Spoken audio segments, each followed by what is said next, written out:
Supreme court के rules of procedure बन चुके हुए हैं और इन्हीं के यानी यही वो लोग थे जो बड़ी बातें करते थे जस्टिस काजी फाजीसा में कि जनाब फला बेंच बनाया जाए।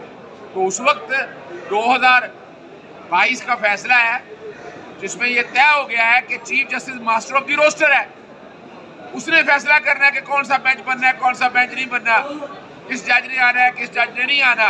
ये तारीख चली जा रही है पूरी दुनिया के अंदर है। फिर वही बात नहीं रुकती है। सुओमोटो की आज बातें करते हैं ना, तो सुओमोटो जस्टिस काजी फाजीसा ने लिया था इमरान खान साहब के बारे में, तो फिर कोर्ट ने कहा कि वो जज नहीं ले सकता। सुप्रीम कोर्ट रूल्स ऑफ बात कहते हैं और अल्टीमेटली ये भी सुप्रीम कोर्ट का फैसला है जो ने कहा कि सुओमोटो लेना कैसे है। तो क्या सुप्रीम कोर्ट के फैसले को ये नलीफाई कर देंगे? ये तौहीन कर रहे हैं। वहां तय हो गया कि चीफ जस्टिस लेना है या जज कहेगा।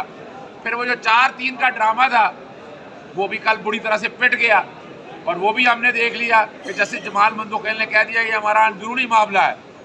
अब तो बड़ी सीरियस सी बात है, अब कहाँ भागना है। 90 दिन रात याद आएंगे शहबाज शरीफ, मौलाना फजलुर रहमान और उसका बेटा जो है।